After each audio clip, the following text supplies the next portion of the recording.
Today, we will be talking about circle. So let's start with its definition. Circle is the set of all points in a plane that is equidistant to a specific point that we call center. So basically, when we're talking about circle, this is a shape or a type of conic section such that, let's say you have a point, so let's call this point as let's consider this point as your center. So if we construct a line segment, let's say the length of that line segment is r, and then the other endpoint of your line segment is, let's call it a. Okay, and then again from your center, let's construct again another line segment that ends with p, and suppose that two line segment has the distance of r, and basically this point, if you connect all those points that has r distance from your center, is what we call the circle. So now we're going to talk about the general equation of a circle. The general equation of a circle is given by ax squared plus by squared plus cx plus dy plus e is equal to 0, where your a, b, c, d, and e is an element of all real number, and at the same time your a and b should be equal, but your a and b should not be equal to 0. So what does it tell us? Basically, given this condition, it helps us determine if the given general equation or given equation is a circle or not, by simply just considering all those three conditions that needs to be satisfied in order for us to consider it to be a circle. So let's try to have an example. Suppose we have the equation 2x squared plus 2y squared plus 6x minus 3y minus 10 is equal to 0. So as you can see, we have an equation that is in the form of ax squared plus by squared plus cx plus dy plus e is equal to 0. So let's check if this is a circle. So given that all of the numerical coefficient of the terms that we have is element of all real number, therefore it already satisfied the first condition. Next, we need to check the a and b. What is a and b? A and b basically is the coefficient of your x squared term and y squared term. So upon checking, the coefficient of your x squared term is 2 or positive 2, and the coefficient of your y squared term is also 2. Therefore, we can say that this equation satisfies the second condition, which is a and b should be equal.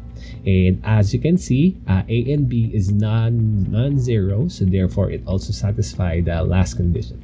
Therefore, we can say that this equation is an example of a circle. So let's try another one. So let's say we have the equation 2x squared plus 3y squared minus 4x is equal to 0. So as you can see, we have a general equation that is in the form of ax squared plus by squared plus cx plus dy plus e is equal to 0. It may look like that the dy term and e here is missing, but we can actually just consider, or we can just simply say that your d and e is equal to 0. That's why it's not appearing there. So it's still, we can consider it to be in the form that ax squared plus by squared plus cx plus dy plus e is equal to 0.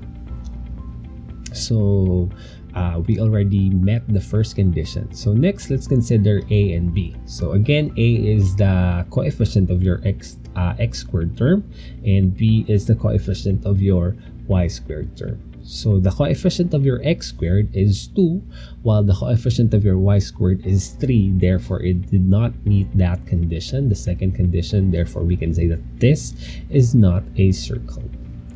And maybe last one, try. Let's say we have negative x squared plus 2y squared minus 3x plus 4y minus 6 is equal to 0. So we can see that this equation is in the form of ax squared plus by squared plus cx plus dy plus e is equal to 0. So, and as you can see, the a, b, c, d, and e here is an element of all real number. So next, let's check the second condition, which is a should not be equal to b. So your a here, or the coefficient of your x squared term, is -2, while the coefficient of your y squared term is +2. So they are different, therefore, again, they did not satisfy the second condition. Right? And then, why does it require for a and b to be not equal to 0? Because if we consider, let's say we have 0x squared plus 0y squared minus 4x plus 10y minus 6 is equal to 0. So as you can see, this is in the form of ax squared plus by squared, or in the general equation of a circle. And as we can see, the second condition was met. It says here that a squared is equal to b squared. So I mean the a term and then the b, they have the equal value. As you can see, the coefficient of your x squared term is equal to 0. The coefficient of your y squared term is equal to 0. So therefore they are equal.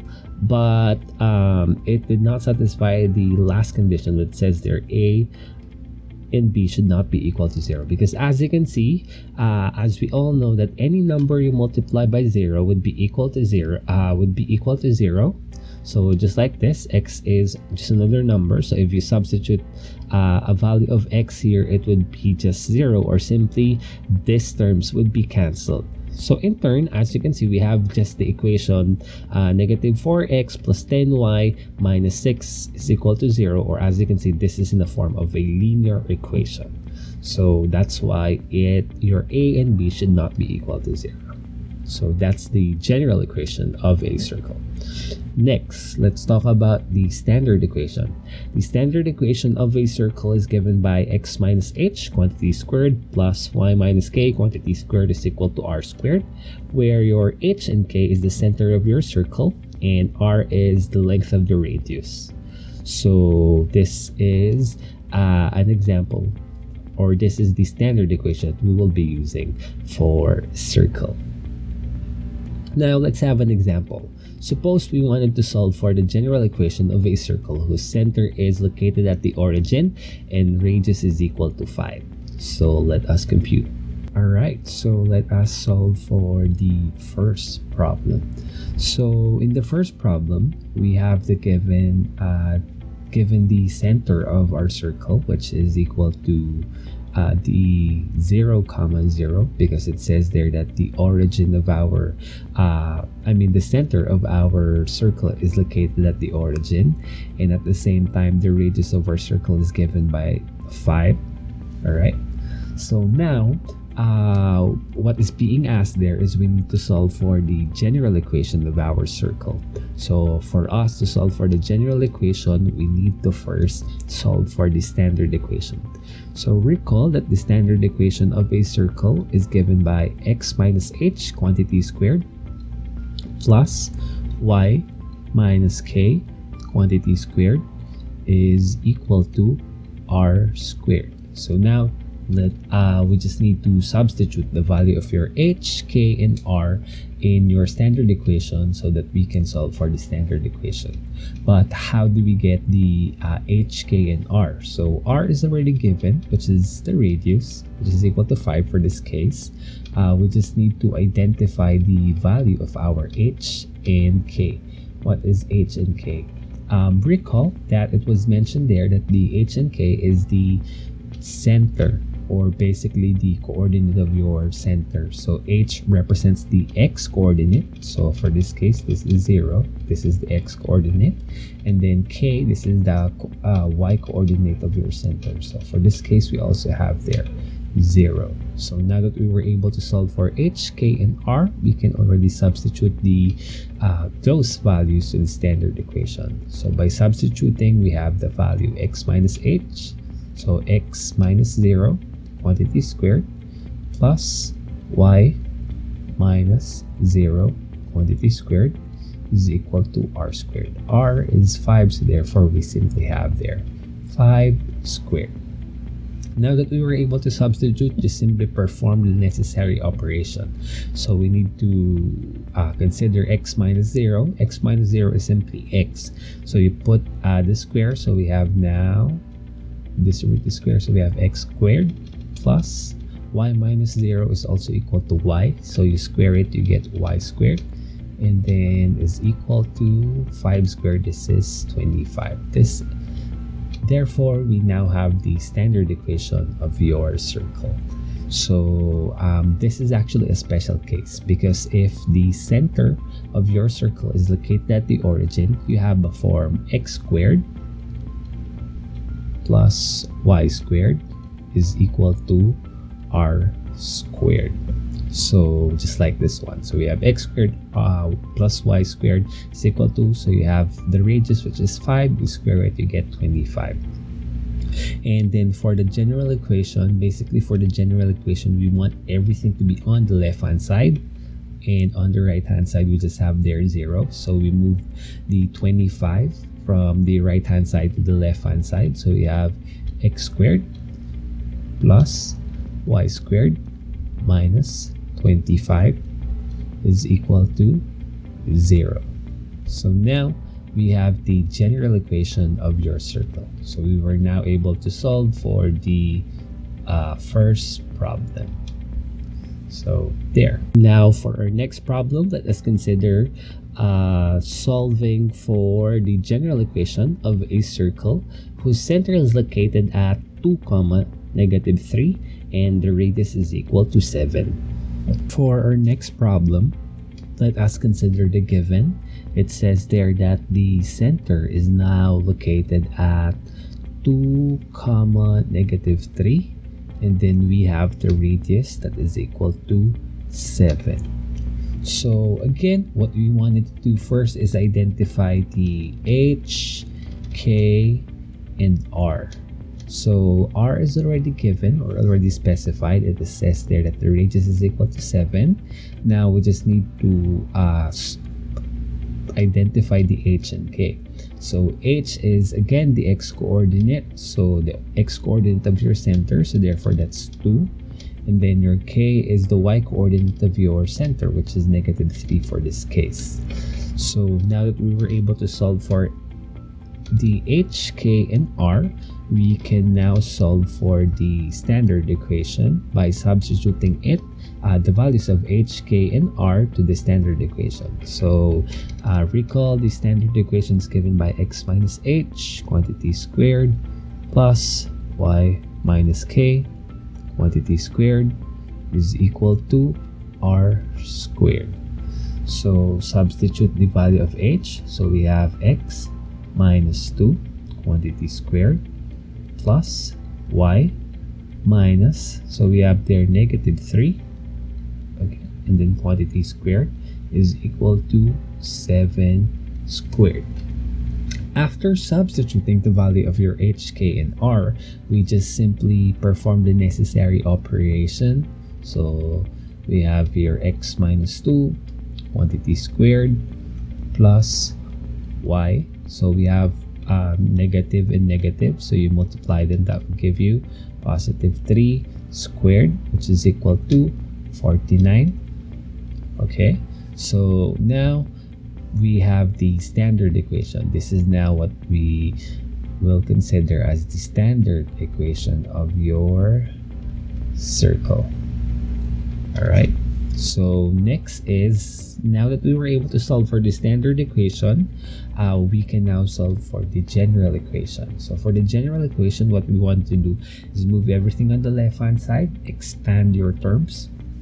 So expanding this binomial, we have x squared minus 4x plus 4. So as you can see, this is the square of binomial. So you expand this by multiplying x minus 2 with x minus 2 using FOL method. You should be able to get this. So please take note, you cannot simply just distribute the 2 here like x squared minus 4. So you need to multiply them by FOIL method if you're not familiar about the shortcut. Next is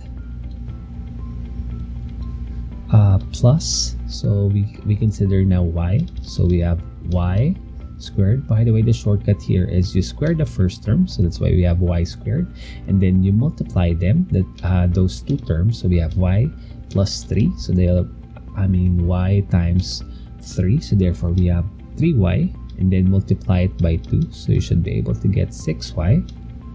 And then for the last term of our trinomial, you simply square your last term in your binomial. So 3 squared, you get 9 is equal to 49.